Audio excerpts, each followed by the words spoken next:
Merci Madame la maire. Mesdames et messieurs, au nom du groupe UDI Modem, je veux très simplement adresser d'abord à la famille de Monsieur Jacques Chirac, à sa femme Madame Bernadette Chirac, à sa fille et à l'ensemble de sa famille nos condoléances les plus sincères, nos pensées émues et nos très respectueux sentiments. Jacques Chirac aimait la France et la France lui a rendu cet amour avec une infinie tendresse pendant ces derniers jours.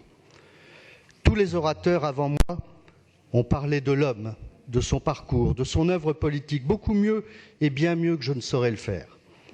C'est la raison pour laquelle j'ai choisi plutôt de retrouver à travers ses mots à lui, ses écrits, ses interventions, ce qu'il a le mieux incarné pour les Français. Et ce qu'il a le mieux incarné, c'est ce que les Français préfèrent, c'est la France. Notre histoire, notre culture, nos lumières nous confèrent, je le crois, une parole et une place singulière dans le concert des nations. C'est la grandeur de la France. Mais l'histoire nous a appris que la France n'est grande que si ses dirigeants sont à la hauteur.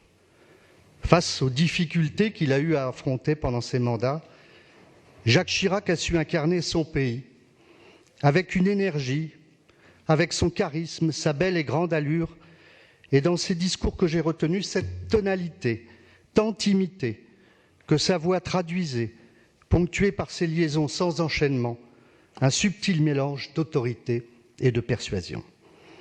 Ainsi, quelques semaines seulement après son entrée à l'Élysée, c'est un regard nouveau que Jacques Chirac pose sur l'histoire de la France. Le 16 juillet 1995, il est le premier président de la République française à assumer pleinement la responsabilité de la France et du régime de Pétain dans les ralphes du Veldiv du 16 et 17 juillet 1942. Je le cite, « Oui, la folie criminelle de l'occupant a été, chacun le sait, secondée par l'État français. La France, patrie des Lumières, patrie des droits de l'homme, terre d'accueil, terre d'asile, la France, ce jour-là, accomplissait l'irréparable, manquant à sa parole, elle livrait ses protégés à leurs bourreaux. Nous conservons à l'égard des déportés juifs de France une dette imprescriptible. » Plus tard, le 18 janvier 2007, lors de la cérémonie des Justes au Panthéon, il ajoutait « Il y a les ténèbres, mais il y a aussi la lumière. » Dans le pire effondrement de notre histoire, des Françaises et des Français, en très grand nombre, vont montrer que les valeurs de l'humanisme sont enracinées dans leurs âmes. Partout, ils accueillent, cachent, sauvent au péril de leur vie des enfants, des femmes, des hommes persécutés parce qu'ils sont juifs. Dans les profondeurs du pays, une lueur d'espoir se fait jour. Elle est fragile, vacillante, mais elle existe. Vous, Justes de France, vous avez transmis à la nation un message essentiel pour aujourd'hui et pour demain, le refus de l'indifférence et de l'aveuglement.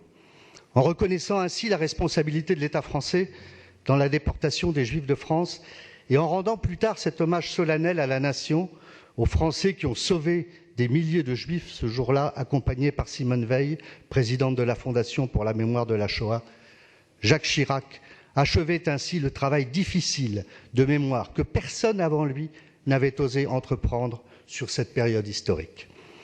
Mais c'est encore la mémoire qu'il va bousculer en 2006, en créant la Journée nationale de commémoration de l'esclavage.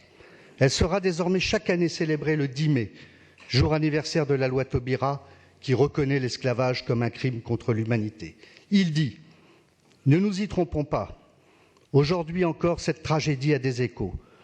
En Occident notamment, elle a donné corps aux thèses racistes les plus insupportables, en contradiction absolue avec les idées des Lumières.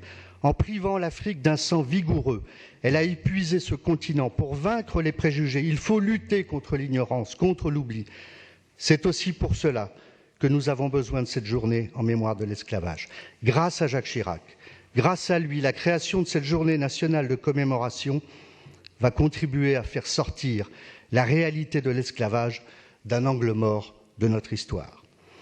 En 2003, et tout le monde s'en souvient, c'est sans doute la décision la plus importante de sa présidence, Jacques Chirac s'oppose catégoriquement à une invasion de l'Irak par les États-Unis, sans l'aval du Conseil de sécurité de l'ONU. Dans sa déclaration télévisée, il déclare « La France considère que le recours à la force est le dernier recours quand toutes les autres options ont été épuisées. L'Irak ne représente pas aujourd'hui une menace immédiate telle qu'elle justifie une guerre immédiate. S'affranchir de la légitimité des Nations Unies, privilégier la force sur le droit, ce serait prendre une lourde responsabilité. Ce jour-là, et par la voix de Dominique de Villepin, devant les membres du Conseil de sécurité des Nations Unies, grâce à Jacques Chirac, visionnaire et courageux, la France, vieux pays, se hisse au sommet des consciences des nations au nom d'un idéal, le désarmement dans la paix. Visionnaire et réaliste, il l'est aussi, il y a 17 ans. Alors que la Terre, notre planète, n'est pas encore au centre de toutes les préoccupations, comme l'urgence climatique la désigne et le commande aujourd'hui. Jacques Chirac déclare à la tribune du sommet de la Terre à Johannesburg « La nature mutilée, surexploitée ne parvient plus à se reconstituer et nous refusons de l'admettre. L'humanité souffre. Elle souffre de mal-développement au nord comme au sud et nous sommes indifférents. La Terre et l'humanité sont en péril et nous en sommes tous responsables. Nous ne pourrons pas dire que nous ne savions pas. Il est temps, je crois, d'ouvrir les yeux. Sur tous les continents, les signaux d'alerte s'allument. Nous ne pourrons pas dire que nous ne savions pas. Prenons garde que le XXIe siècle ne devienne pas pour les générations futures celui d'un crime contre l'humanité, contre la vie. Notre maison brûle et nous regardons ailleurs. Comme l'a révélé Nathalie Kosciusko-Morizet il y a quelques jours, si ce jour-là il a trouvé des mots et un ton juste que n'aurait pas renié Greta Thunberg, c'est parce qu'il avait besoin d'ouvrir les cœurs et les oreilles, alors même que personne ne l'imaginait en défenseur de la Terre.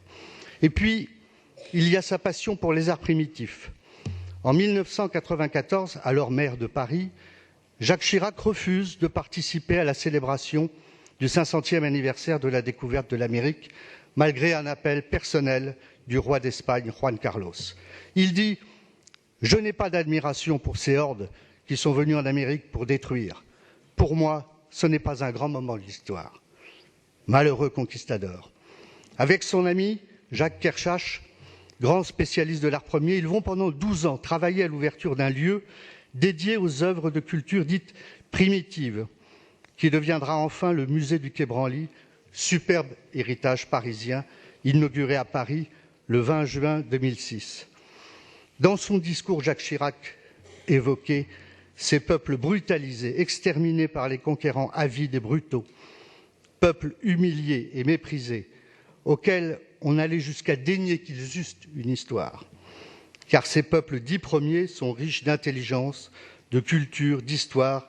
Ils sont dépositaires de sagesse ancestrale, d'un imaginaire raffiné, peuplé de mythes merveilleux, de hautes expressions artistiques dont les chefs-d'œuvre n'ont rien à envier aux plus belles productions de l'art occidental. Enfin, il y a son amour pour Paris. Il va lui déclarer dans ce très beau discours, à l'occasion de sa visite protocolaire de président de la République au nouveau maire de la capitale, M. Jean Tibéri, sur le rôle de Paris pour le rayonnement de la France. Nous étions le 24 mai 1995. Il disait « Paris, au-delà de ses capacités d'innovation et de cette étonnante aptitude à la modernité, Paris, c'est un esprit. C'est une façon d'être singulière qui a toujours fasciné le monde. Générosité, coup de tête ou coup de cœur, c'est de Paris que sont parties les idées qui fondent partout l'idéal de la démocratie. Paris qui a toujours eu un penchant irrésistible pour les valeurs de liberté, d'égalité et de fraternité. Paris qui se soulève lorsque les droits de l'homme sont en cause. C'est pour cela même que le monde entier a une tendresse particulière pour Paris qu'il regarde comme l'un de ses phares. Cela crée des obligations. La première et la plus urgente aujourd'hui est celle de la solidarité, que cette solidarité s'exerce au sein de la capitale ou vers l'extérieur. Voilà en quelques mots ce que nous aimons de Jacques Chirac, ce que nous retenons de lui, l'humanité qu'il nous laisse, la grandeur de la France en héritage. Et voici ce que nous lui devons en retour. Une mémoire lucide et intègre, une conscience éveillée, vigilante, un Paris superbe et généreux.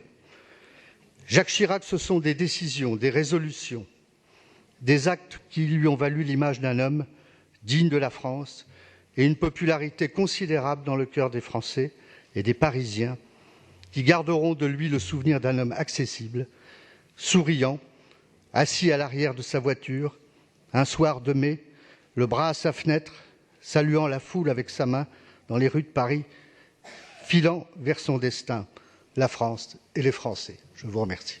Merci beaucoup, Monsieur le Président.